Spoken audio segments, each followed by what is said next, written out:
Welcome to the Whiskey Vault. Whiskey Vault, hi. Hello. This bottle is brought to you. What? What's happening? I missed. It's all falling apart. What's going on? I missed the trash can. I can make it not even look. Ready? Well, because you're standing right. Oh, from over here. No, right here. How much do you give me if I make it? Whatever cash is in my pocket. Do you have? There's cash? Yeah. Look, I'll give you a little. What? There's a little flash of. Okay. All right. Oh!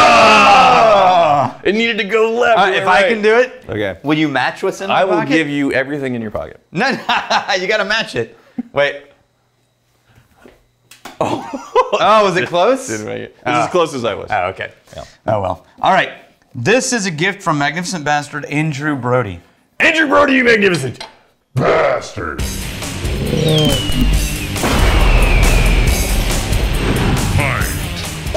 And I think it's Brody, it's B-R-O-D-E. It could be Brode. Brode. Brode. This is Archie Rose. This is an Australian distillery. Oh, nice. Yeah. Right? Yeah. Now, another MB came in over the weekend and brought us a different bottle of Archie Rose, but we're not accepting donations. And so we talked, and he's like, I just want it to be in the vault. And so it's going into the vault. But this won World's Best Rye for the 2020 World Whiskies Awards. Australian rye. Yeah. Now, it's rye and malt. Okay. Right? Ah! Almost dropped it again. What are the rye category criteria in Australia? As far as I know, there's not one. Okay. So I'm not sure what percentage of rye versus malt. Mm-hmm. It's rye malt and pale malt. Okay. So where's it? There it is. That's what I was looking for. Why does is this the same bottle as?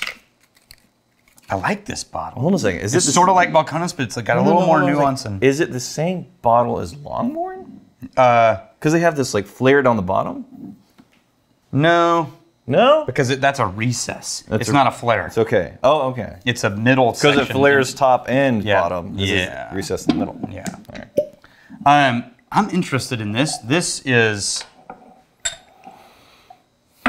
I actually even like where they got their name from. I like even the idea of this distillery. This is batch 8. Oh, smell that. What is going on here? So... Why am I thinking sunflowers? Oh, yeah. There's like a rye spicy note and sunflowers. Yeah, it's very flowery. Yeah. It's in Sydney. I've been to Sydney. It's beautiful. Yeah, I have not been to Australia. Yeah. No, Did you do the bridge walk? Of course. I am a tourist. That's so cool.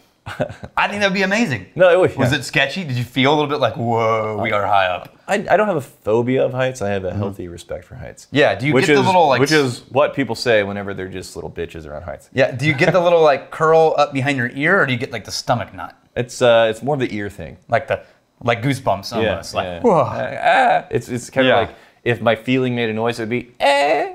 That has a really dense... spicy, herbal. This reminds me of Northwestern whiskeys, malt whiskeys. Okay, give me some examples. Like Oregon, Washington. Yeah, but some distilleries. That sort of like roasted, like the direction of specifically the ransom, the guys who make ransom, and my mind just went blank on the distillery name, but I think ransom is like over here somewhere. Like a grassy root beer. Yeah. Botanical sunflower seed type of. I can't find it right now. And there's like, what kind of sweet? Is like a floral sweetness? Well, I think you were right in it's a greenhouse flower, like you ever been into a real florist where it's not just like the shop front, but you're around the plants and the bins of flowers and things? Like a greenhouse. Yeah, but it's not, but it's all focused on flowers only. A greenhouse for only flowers, no vegetables, no herbs. I don't know. There's a peach note. Yeah, if you soaked a peach in herbal tea. Mm-hmm. Yeah. That's interesting. I bet that fruity notes come from the malt with all the herbal botanical notes coming from the rye. Yeah. Oh, that's really interesting. Oh. What kicked in halfway through? Dry. It went dry like a dry Chardonnay white wine. You like the feel, but the flavor though. Yeah.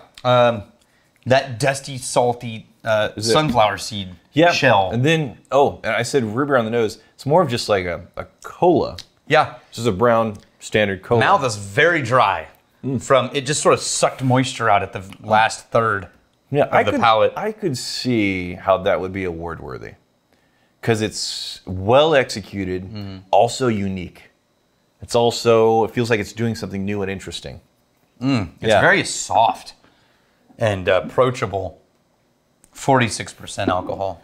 Going back to the nose, I find less on the nose once it's in you. Sometimes you'll find like more angles on those flavors. I'm more acclimated to all the stuff after I have it in my face hole. I don't know what the breakdown of rye versus malt is, but it presents as a very dry malt nose. Yeah, I go back to the nose, and now everything that I was getting initially is much simpler, but the flavors are giving up a lot more than I was expecting. It's beautiful. It's to me, the nose is more what I get from the various American brewer background chocolate malts. I know what you mean. The chocolate malt? Yeah. Instead of rye, right? Yeah, almost like that beery characteristic. Yeah. That's really nice. Yeah, the cola note, sunflower seeds. Sarsaparilla. The wildflower of the hothouse. Sarsaparilla. Yeah, so gumbo filet. Have you ever smelled gumbo filet?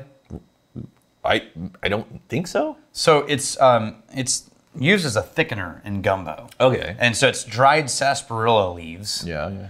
Ground into a powder, vaguely greenish. Yeah. And you sort of dust it across gumbo and it sort of thickens the broth a little bit. Huh. But it has this tea-like sweet but herbal combo. Yeah. And it reminds me of that. Wow. The only thing I know sarsaparilla from is like Yosemite Sam. Yeah. Going to a bar. Give me a sarsaparilla. All right. I actually really enjoy that. Yeah. Australian rye. I keep going back because I'm still trying to understand it. There's a lot going on. Yeah, do you get what I mean though? The nose is simpler after you taste it.